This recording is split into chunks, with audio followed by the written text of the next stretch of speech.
So welcome. Thank you so much for coming out on this Tuesday evening. And Lynn and I are thrilled to be doing. This is the third in our series on using focusing to carry relationships forward. And today we're focusing on the you. Our last workshop was focusing on the I, and this is the you, and our next workshop will be about the us. But each workshop is self-contained, so hopefully, even if you just come to this one, you'll get something from it. So Lynn and I are really interested in how the amazing process of focusing helps to not only carry ourselves forward, but helps to carry our relationships forward. And for those of you who are new to focusing, focusing is touching into this larger dimension of ourselves. It's a dimension that we actually live from, but we're often unaware of. It's a larger, like under the surface. It's just under the surface.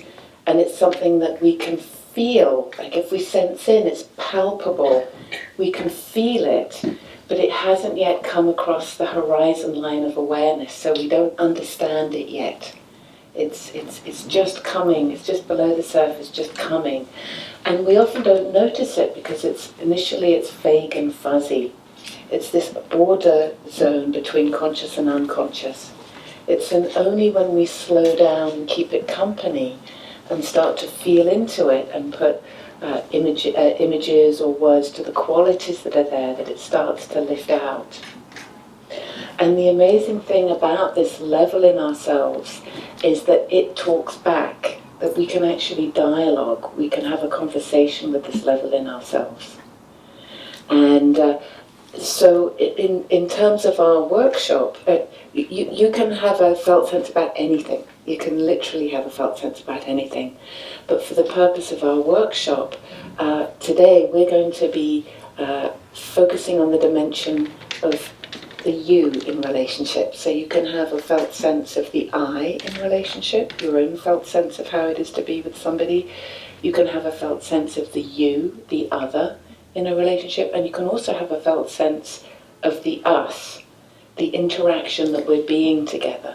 So there are these three dimensions in the us, as I say, we'll go into more in the next workshop. But today we're focusing on the you. So, Meg. Thank you. Well, we're very excited to see everybody. We had no idea ahead of time who is going to come to the workshop. And in this workshop, we're going to be talking about the challenge and the mystery of the other. And it is a huge, awesome subject that people have been puzzling over and writing about for millennium. And certainly it's very alive in our individual lives and our collective life as a community, as a country. This question of how do we encounter the otherness of the other. Theologians, historians, political scientists, poets have all written about this issue of otherness and the other. But we're going to have our own take on it tonight. We're going to co-create together a kind of personal glimpse of what otherness is for us. Jean called me and said, well, what kind of relationship are you talking about? Love relationships, community relationships, and I don't remember what I said, but we're talking about all relationships tonight, the whole issue of otherness. What we want is a living, breathing experience with each other. We're going to use focusing to see our own particular take on it, our own particular challenges with it, and what we bring to this issue of otherness. And I was saying that that this workshop is about relationships of all different kinds, including my relationship with my cats. It's our relationship with others in more and more expanded systems. So we have many, many, many, many, many relationships with otherness, including the other of ourselves. And Charlotte is going to kind of introduce you to, I hope you people brought pictures of yourself, because we're going to look at those pictures and see the otherness in ourselves as well. So Sartre says that hell is other people. I love Leonard Cohen's line about love is not a victory march, but it's a cold and it's a broken hallelujah. You know that line? I always smile when I hear that, because we don't we aren't taught that love is supposed to be a victory march, and often we find ourselves ashamed and humiliated at the struggle that it is to be with the other, to open ourselves up to difference, to open ourselves up to the almost infinite need and longing for the other, the suspiciousness and intense threat of the other. Our lives depend, literally and metaphorically, on making a place for the other. And often it's a struggle of a lifetime that we need to keep allowing ourselves to have the circumference of our small identities broken into by the other, overturned by the other, challenged in such a way that we become different and we become transformed in this encounter. And that's no easy task. But we also become inspired, we become renewed, we become larger, we become stretched, we become wiser in our encounters with otherness. So we hope to encompass a little bit of all of that today in this workshop. It's just lovely. I'm just taking in what you said. I feel it's just beautiful. And that sense of, with the other, of awe and of the infiniteness of another that you can experience when you're open in that way.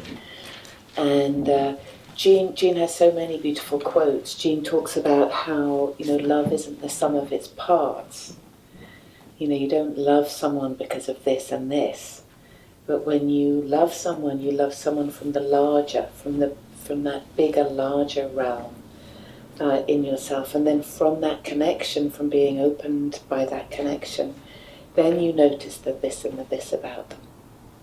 Like it's something wakes up in you when you have that connection and that love.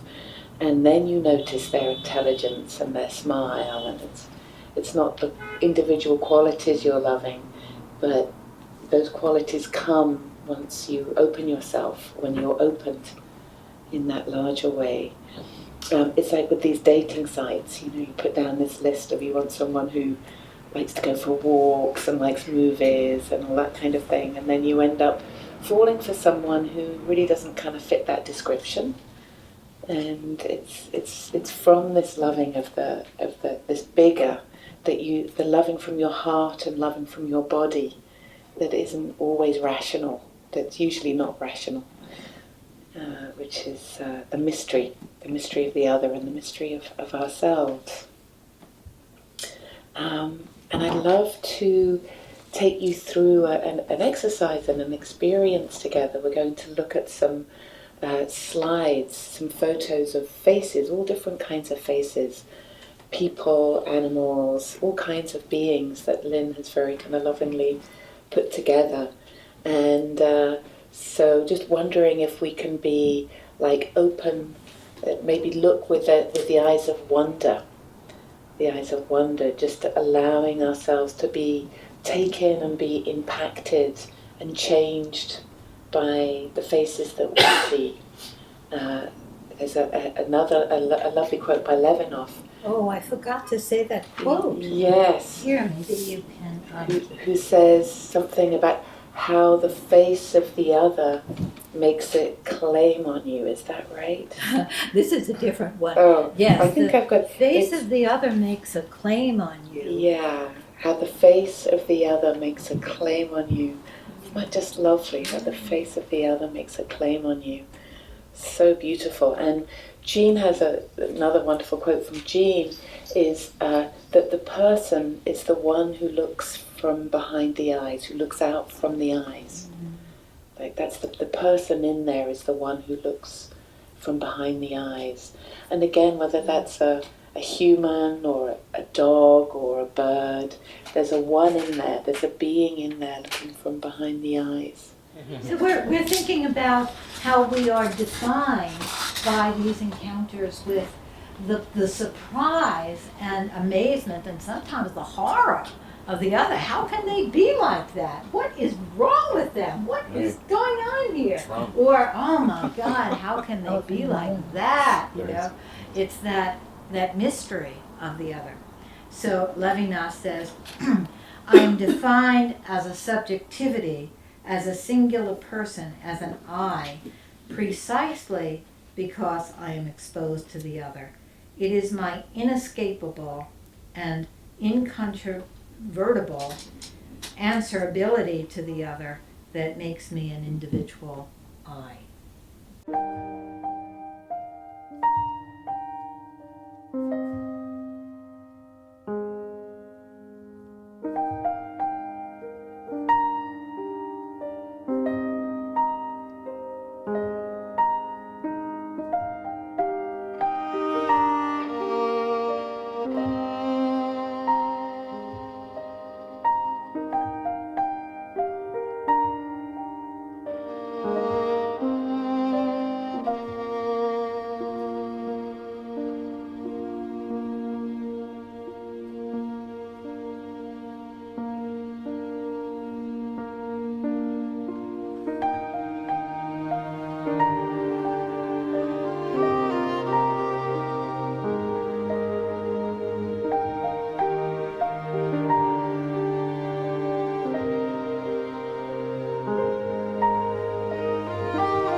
Taking a moment maybe just to sense into your throat and your chest and your belly. Just kind of noticing how you are there. Just noticing just like what's been evoked there. What's the response there to all these beings?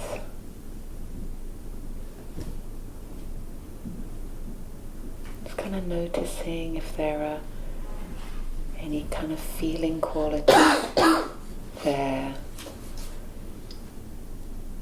kind of textures or emotions, feelings, maybe even an image comes there.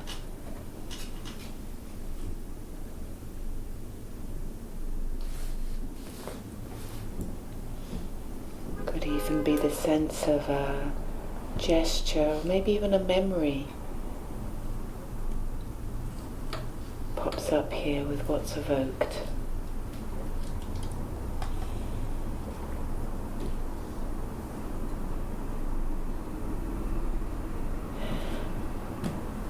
As you're sensing and resonating with the words and images that are coming, you might want to just write down a couple of notes here about what came, or make a mental note about what's come here.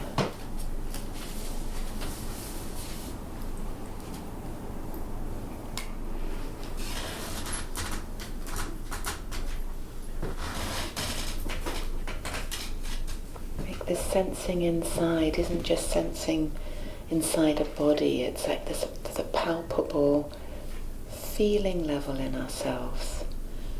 And that's not just about our bodies in the skin envelope.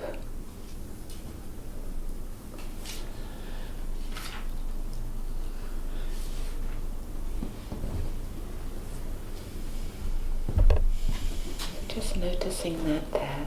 And then in your own time, maybe just taking out the photos of yourself, the picture you have of yourself, when you feel ready for that shift.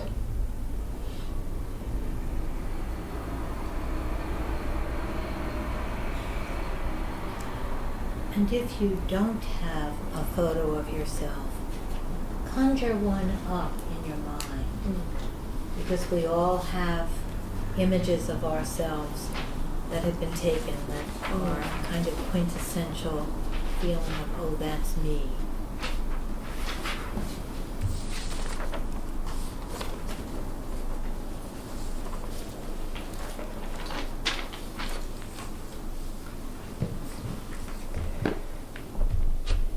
Just as you spend some time with a picture of yourself, kind of mentally, or if you actually have one, just seeing if you can connect with yourself in this way of like the otherness, the mystery and the otherness of the self that you are.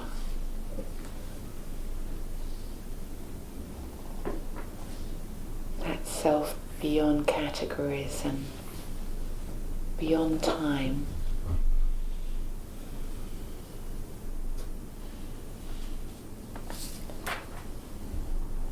What is it to have this self?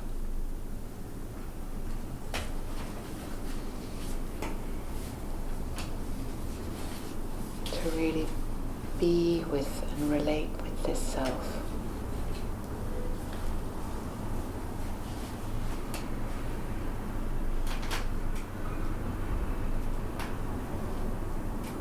The one looking from behind the eyes.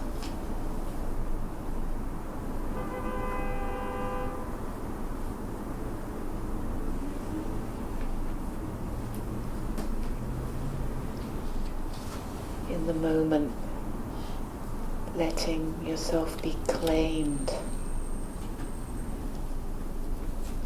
If your face let yourself be claimed by your own being, your own face, your own sense of you.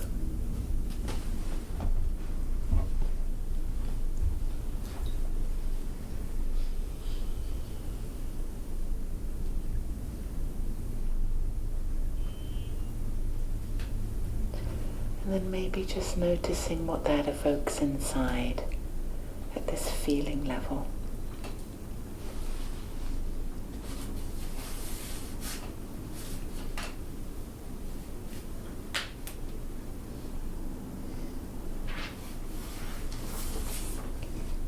What's the sense of connecting with this mystery of you?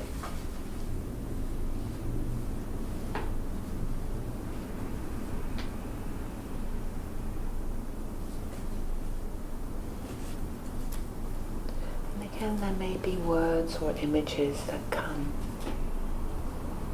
maybe a metaphor,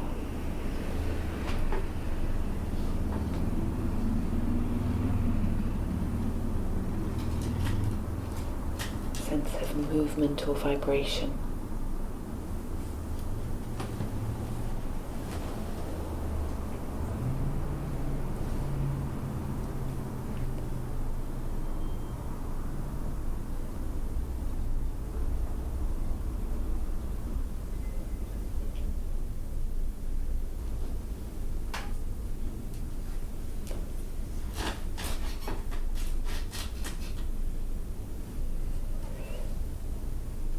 So just in your own time,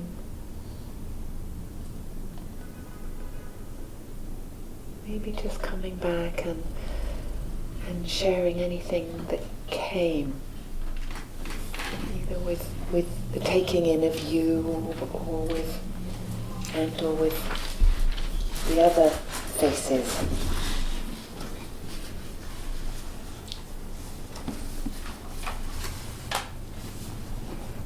How was that being touched by the mystery of the other? Was it easy? Was it hard? Did it bring up something surprising? Were there any particular faces that struck you? Sometimes it's hard to go from being inside to sort of being with the groups. You may need a moment. But anything that you have is welcome. Well, I had 3 responses. When I saw Obama's face, a part of me said, "Hello, I know you." There was a real sort of resonance. It's like, even though I don't know him from Adam, so that really drew me in. And then I was very aware how the image, the paintings, they were lifeless to me. They didn't have that energy in them. And then with looking at my own face, I was trying to see my children's faces in mine. So that's where it took me. So it was very powerful. Thank you.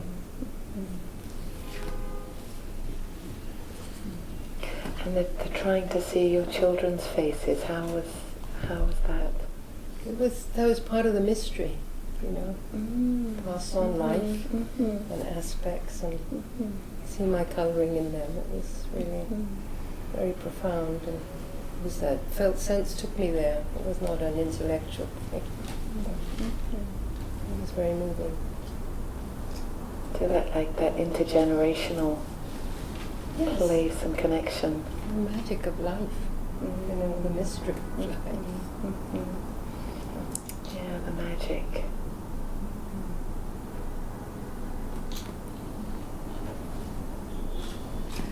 I think when I look at those pictures, I feel the sense of warm, gentle, and soft, and feel something open up, like really, soft is one word.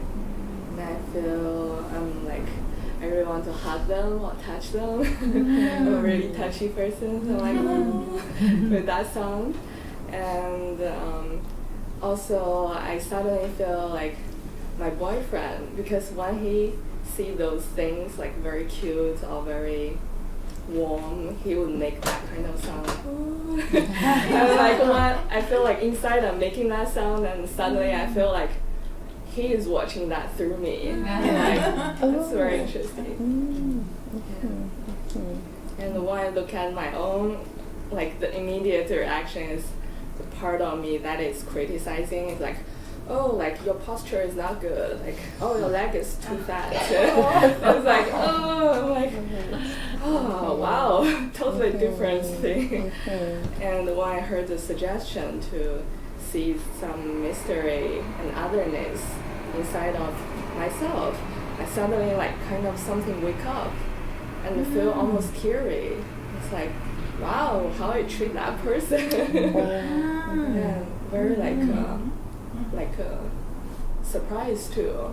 Mhm. Then I feel that similar softness comes to me, and I was able to like see myself in a more relating way and can drop that criticizing voice. Right.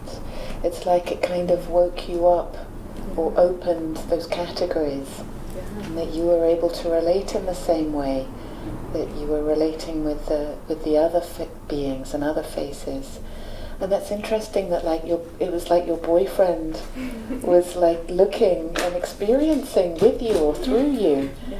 And it has this mysterious opening that really feels like it's kind of beyond time, beyond space and time, you know, where there's this much bigger connection, where we're one interaction together. And so he was there in that opening and that softness. Yeah.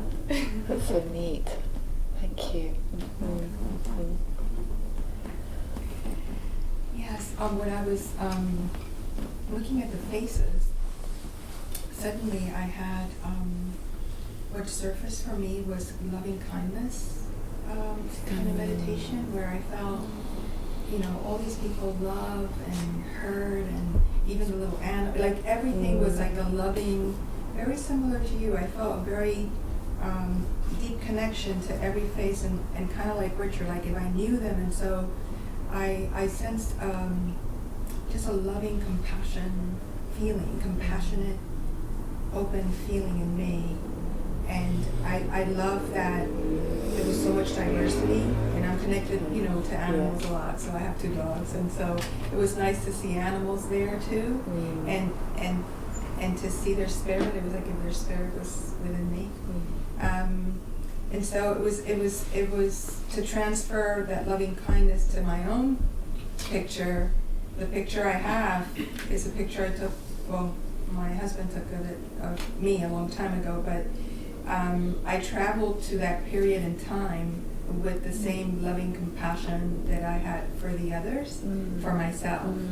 And I always feel that my young self is always taking care of me, doing things for me, for my future. Like I always look back and I thank her for everything she does, for whatever struggles she goes through. But you know, the picture also reminded me, Charlotte, of you and of being here, and how grateful I am for the focusing community. And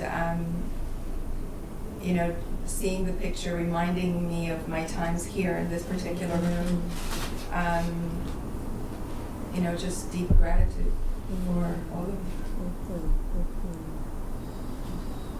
And in that recognition of the you, and also of the other faces, the animals or people, and I know Lynn has a huge amount to say about this, but it's like we know ourselves through connecting with another, with the other. Like it's that familiarity, that recognition.